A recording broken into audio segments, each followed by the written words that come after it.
उत्तर प्रदेश की राजनीति में एक नया सियासी संदेश देने के उद्देश्य से जनहित संकल्प पार्टी ने शुक्रवार को मऊ जनपद के मधुबन विधानसभा क्षेत्र से अपनी बहुप्रतीक्षित न्याय यात्रा का आगाज कर दिया।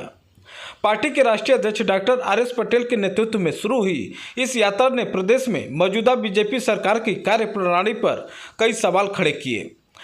यात्रा के शुभारंभ के अवसर पर डॉक्टर आर.एस. पटेल ने कहा कि प्रदेश की जनता बेरोजगारी, महंगाई, किसानों की बदहाली, चरमराई शिक्षा व्यवस्था और स्वास्थ्य सेवाओं की समस्याओं से जूझ रही है, लेकिन सरकार जनता के मुद्दों से पूरी तरह बेखबर नजर आ रही है। उन्होंने आरोप लगाया कि प्रदेश में विकास के बड़े बड़े दावे किए जाते हैं, जबकि जमीनी हकीकत कुछ और ही कहानी बयां कर रही है। जनता अपने अधिकारों और न्याय के लिए भटक रही है, इसलिए जनहित संकल्प पार्टी ने न्याय यात्रा के माध्यम से सीधे जनता के बीच जाकर उनकी समस्याएं उठाने का संकल्प लिया है। श्री पटेल ने बीजेपी सरकार पर निशाना साधते हुए कहा कि प्रदेश में बदलाव की जरूरत महसूस की जा रही है। जनता अब सिर्फ वादे नहीं, जवाब चाहती है। साथ ही उन्होंने संदेश दिया कि 2027 विधानसभा चुनाव में जनहित संकल्प पार्टी 200 से अधिक सीटों पर चुनाव लड़ने की तैयारी कर रही है। गठबंधन के सवाल पर उन्होंने कहा कि फिलहाल किसी बड़े दल से कोई समझौता नहीं हुआ है, लेकिन प्रदेश में परिवर्तन के लिए आवश्यकता पड़ने पर पार्टी हित में निर्णय लिया जाएगा। वहीं बता दें कि पार्टी पदाधिकारियों का दावा है कि न्याय यात्रा प्रदेश के कई जिलों से होकर गुजरेगी और संगठन को गांव-गांव तक मजबूत करेगी। यात्रा के दौरान प्रदेश अध्यक्ष रमेश पटेल, कोषाध्यक्ष पीयूष पटेल, सुरेश वर्मा, सुधीर पटेल, अभिनव पटेल, सरदार सेना प्रदेश अध्यक्ष इंजीनियर अभिषेक सिंह सहित सैकड़ों कार्यकर्ता मौजूद रहे। देखें ये रिपोर्ट, मऊ से संजय सिंह की खास रिपोर्ट। सबसे पहले आप जैसे क्रांतिकारी साथियों का शहीदी क्रांतिकारी धरती पर बहुत बहुत धन्यवाद। आज जनहित संकल्प पार्टी द्वारा न्याय यात्रा की शुरुआत की गई है। शुरुआत करने के लिए शहीदी धरती मऊ को चुना गया, क्योंकि न्याय यात्रा का उद्देश्य 5 प्रमुख हैं। सबसे पहला, उत्तर प्रदेश के अंदर अन्याय, अत्याचार, महिलाओं, अबलाओं, दलितों, पिछड़ों को जाति देखकर सताया जा रहा, मारा जा रहा, हत्या किया जा रहा, बलात्कार किया जा रहा, लूटा जा रहा। उत्तर प्रदेश में अराजकता चरम पर है।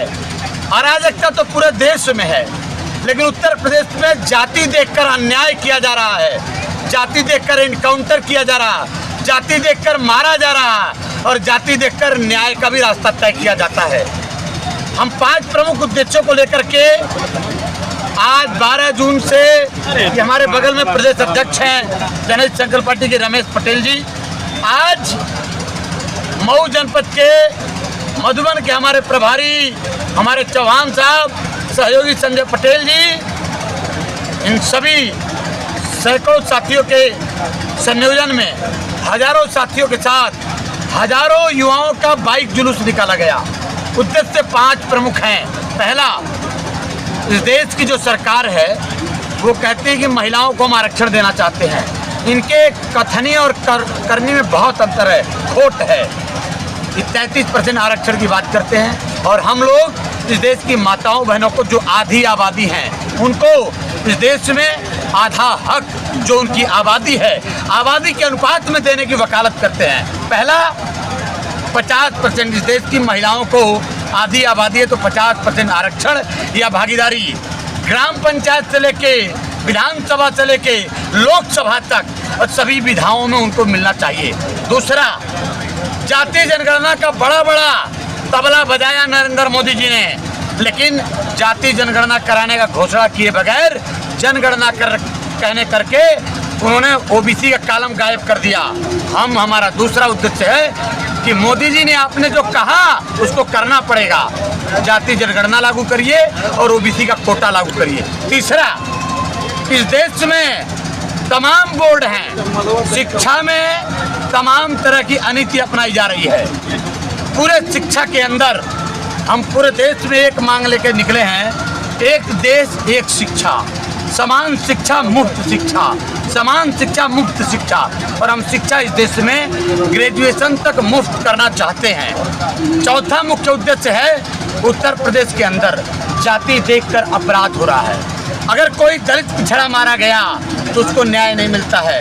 कोई अगड़ा गलती से कहीं मार दिया गया और अपराधी पिछड़ा है तो तत्काल इनकाउंटर और बुलडोजर चलाया जाता है। और आज इस न्याय यात्रा का प्रमुख उद्देश्य के तहत हम निकले हैं कि ऐ मेरे योगी बाबा और देश के प्रधानमंत्री मोदी जी, आप जब इस देश के संविधान की शपथ लेते हैं, आपने सत्ता पर आसीन होने के लिए शपथ लिया तो कहा था कि हम इस देश के संविधान की शपथ लेते हैं, हम ईश्वर की शपथ लेते हैं कि हम किसी के साथ भेदभाव नहीं करेंगे।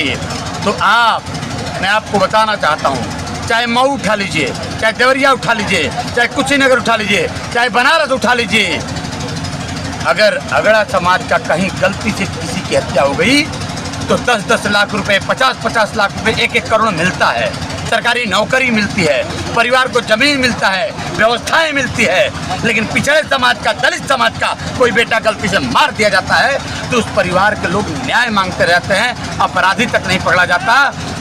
और जो उसको मुआवजा मिलना चाहिए उसकी बात तो बहुत दूर की है।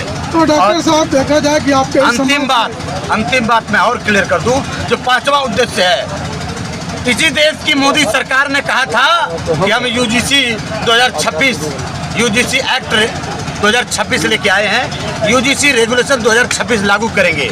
लेकिन चंद लोगों ने यूजीसी 2026 का विरोध किया और मोदी जी ने डिफेंड करने के बजाय उसको ले जा करके ये सुप्रीम कोर्ट में अटकवा देते हैं और हालात बद से बदतर हो जाती है। तो डॉक्टर साहब, आपके इस समाज के अनुप्रिया पटेल हैं केंद्र से लेकर राज्य में, तो क्या वो पटेलों की बात नहीं उठा रही हैं? मैंने आपको कहा कि केवल पटेलों की बात नहीं है, दलितों, पिछड़ों, वंचितों सबकी बात है। अगर वो उठाती तो हम जैसे लोगों को सड़क पे नहीं निकलना पड़ता। क्या कारण है कि वो नहीं उठा रही हैं? अब ये सवाल उनका है, ये सवाल मेरे मीडिया के साथियों को उनसे पूछना चाहिए कि क्यों नहीं उठा रही हैं। जो आज आपने यात्रा निकाला है, क्या माना जाए 2027 चुनाव को देखते हुए भी मधुबन विधानसभा को चूज किया है आपने?